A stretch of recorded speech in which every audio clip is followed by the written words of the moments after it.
खाला की शादी हो चुकी थी। खालू दुबई में काम करते थे। खाला का एक 7 महीने का छोटा सा बच्चा था। खाला शहर में रहती थी और हम गांव में रहते थे। मैं खाला का पसंदीदा भांजा था। वो मुझसे बहुत प्यार करती थी। पूरे खानदान में मैं ही उनका फेवरेट था। हमारी बहुत जमती थी। हम एक दूसरे के साथ बहुत मजाक किया करते। मैं खाला से मोहब्बत कर बैठा था। खाला को भी इसका इल्म था, लेकिन मैं उस वक्त 15 साल का था। मेरी उम्र कम थी, इसलिए मैं अपनी मोहब्बत का इजहार न कर सका। लेकिन खाला को मालूम था, वो सब कुछ जानती थीं। इसके बावजूद उन्होंने शादी कर ली थी।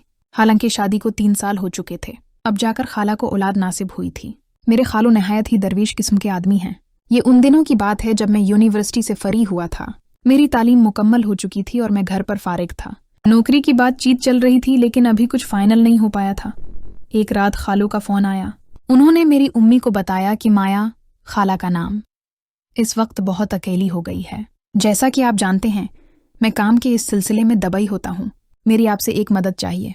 मेरी उम्मी के पूछने पर उन्होंने बताया कि घर पर काम करने वाली मुलाजमा ने काम छोड़ दिया है और बच्चे की देखभाल करनी होती है। वो घर का काम तो बेमुश्किल कर लेती है, लेकिन बाजार से सामान वगैरह लाने के लिए और दूसरी ज़रूरियात ज़िंदगी के लिए उसे बहुत परेशानी का सामना करना पड़ता है। दूसरी मुलाजमा के लिए कोशिश की है, लेकिन अभी तक कोई बात नहीं बनी। काशी मेरा नाम, जो कि फारिग है। अगर हो सके तो उसे मारिया खाला के पास भेज दें। जैसे ही मुलाजमा का इंतज़ाम हो जाएगा, वो वापस आ जाएगा। मुझे यकीन है कि काशी मारिया और बच्चे का बहुत ख्याल रखेगा। मेरी उम्मी ने कहा, अब बेफिक्र हो जाइए, मैं कल ही काशी को मारिया के पास भेज दूंगी। अगली सुबह उम्मी ने मुझे बताया कि रात को मेरे खालों का फ़ोन आया था और वो बहुत परेशान थे। उम्मी ने मुझे सारी बात बताई और कहा कि आज ही खाला के पास चला जा। जब मैंने ये सुना तो मेरे अंदर मैंने खुशी की लहर दौड़ गई। मैं बहुत देर से खाला से मिलना चाहता था, लेकिन यूनिवर्सिटी में मसरूफियात ही कुछ ज़्यादा थीं, जिसकी वजह से मैं वक्त ना निकाल सका। और खाला की तो नई नई शादी हुई थी। मैंने उम्मी से कहा, आप मेरा सामान पैक कर दें, मैं आज ही चला जाऊंगा। शाम को मैंने अपना सारा सामान बांधा, स्टेशन पर गया, ट्रेन पकड़ी और सीधा खाला के पास चला गया। उम्मी ने खाला को बता दिया था कि काशी आ रहा है, इसलिए खाला ने मेरा मनपसंदीदा खाना बनाया। मैंने जाकर घंटी बजाई। जब मेरी खाला ने आकर दरवाज़ा खोला तो मैं उन्हें देखकर हैरान सा हो गया। खाला ने काले रंग का सूट पहना हुआ था, जिसमें खाला क़यामत लग रही थीं। वो तो पहले ही बहुत खूबसूरत थीं, लेकिन शादी के बाद तो उनके हुस्न में मज़ीद इजाफा हो गया था। खाला जैसा हुस्न हमारे पूरे ख़ानदान में किसी का ना था। इनके जिस्म की हर एक चीज़ कमाल थी। मैं तो खाला को देखता ही रह गया। खाला ने हंसते हुए कहा, अरे काशी, कहाँ गुम हो गए? मैंने कहा, कुछ नहीं, मैं देख रहा हूँ, आप तो बहुत प्यारी हो गई हैं। मैंने खाला से कहा, मुझे गले नहीं मिलूंगी? ये कहना था कि खाला ने मुझे गले से लगा लिया और कहा, तुम अब भी नहीं बदले, बड़े शरारती हो। मैं अंदर गया।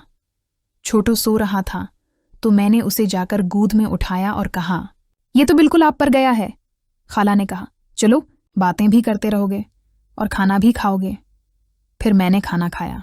रात काफ़ी हो चुकी थी, इसलिए मैं कमरे में जाकर सो गया। सुबह उठकर मैंने नाश्ता किया। खाला मेरे पास आकर बैठ गईं और कहने लगीं, काशी, तुम भी सूगे हो गए हो। तुम्हारी खाला ने तुम्हें काम के लिए यहाँ बुला लिया है। मैंने कहा, खाला, ऐसी वैसी कोई बात नहीं है, आपके लिए कुछ भी करना। वो गंगनाने लगे, इसीलिए तो तुम मुझे सबसे ज़्यादा अच्छे लगते हो। दोपहर को मैं और खाला फिल्म देख रहे थे कि छोटू रोने लग गया। खाला ने कहा, उसे भूख लगी होगी। मैंने छोटू को खाला को पकड़ा दिया। खाला ने उसे अपना दूध पिलाना शुरू किया। मैंने ऐसा हुस्न अपनी ज़िंदगी में कभी नहीं देखा था। खाला ने मुझे देखा और कहने लगे, तुम्हारी नज़रें कहाँ पर हैं? मैंने कहा, कुछ भी नहीं, वो तो ऐसे ही। खाला ने कहा, मैं सब समझती हूँ। मैंने कहा, ऐसी कोई बात नहीं। अगले दिन खाला ने मुझसे कहा, काशी, मुझे बाजार ले चलो। मैंने बाइक निकाली और खाला को बिठाकर बाजार ले गया। खाला ने छोटू को सुला दिया था, लेकिन फिर भी वापसी की बहुत जल्दी थी। वापसी पर खाला ने मुझसे कहा, थोड़ी जल्दी चलाओ। मैंने ऐसा ही किया तो अचानक खाला का हाथ मेरे रान पर आ गया। मैं उस वक्त जोश में आ गया। खाला को भी उस वक्त पता लग गया। खाला ने अपना हाथ हटा लिया और कहने लगे, अरे काशी, मुझे माफ़ करना, गलती से हो गया। मैंने कहा, खाला, कोई बात नहीं। हम घर आ गए। छोटू अभी सो रहा था। खाला ने मुझसे कहा, काशी, छोटू का ख्याल रखना, मैं नहा लेती हूँ। मैंने कहा, ठीक है। खाला नहाने के लिए चली गई, लेकिन मेरे अंदर तो कुछ और ही चल रहा था। मुझसे रहा नहीं गया। मैं बाथरूम के पास गया और चुपके से रोशनदान से देखने लगा। मैं देखकर तो मैंने पागल ही सा हो गया था। मुझसे रहा नहीं गया। मैं खुद मजबूर हो चुका था, इसलिए मैंने अपने हाथ से खुद को पुरसुकून किया। अचानक खाला की नज़र मुझ पर पड़ गई। मैं जल्दी से बाहर आ गया। खाला ने कपड़े बदले और मुझे अपने कमरे में बुलाया और कहने लगे, ये कैसी हरकत थी? मैंने कहा, खाला आपको पता तो है मैं आपका दीवाना हूँ, आप सब कुछ जानती हो। खाला ने कहा, देखो काशी, वो सब कुछ भूल जाओ। अब मेरी शादी हो चुकी है और तुम्हारे लिए मेरे दिल में कोई जगह नहीं। मैं खामोश होकर बाहर आ गया। शाम को खाला ने मुझे खाने के लिए बुलाया, लेकिन मैं नहीं आया। खाने के बाद रात को उन्होंने मुझे बुलाया और कहने लगे, काशी चलो अब गुस्सा छोड़ दो। मेरी खाला ने मुझे अपने हाथों से खाना खिलाया और मुझसे कहा कि आज रात मेरे कमरे में ही सो जाना। खाला ने नाइट गाउन पहनी हुई थी और खाला का हुस्न इसमें से वाज़ेह तौर पर दिखाई दे रहा था।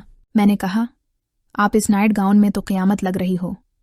खाला ने कहा, तुम बाज नहीं आओगे। रात को खाला ने कहा, काशी तेल से मेरे सर पर मालिश कर दो, सिर में बहुत दर्द हो रहा है। मैंने मालिश करते करते अपने हाथ खाला के कंधों पर ले जाना शुरू कर दिए। खाला ने एक दफ़ा झड़का, लेकिन उनके मना करने के बावजूद मैं नहीं हटा। खाला ने मुझसे कहा, मैं सब समझती हूँ काशी, कि तुम क्या चाहते हो। मैंने कहा, खाला ऐसी वैसी कोई बात नहीं है, मैं तो सिर्फ आपकी मालिश कर रहा हूँ। खाला ने कहा, मुझे पता है तुम कौन सी मालिश कर रहे हो। खैर, इस बार खाला ने मुझे मना नहीं किया। मैंने भी उसे इशारा समझा और अपने मकसद की तरफ राग़िब रहा। मैं खाला के साथ एक ही कमरे में सोता था।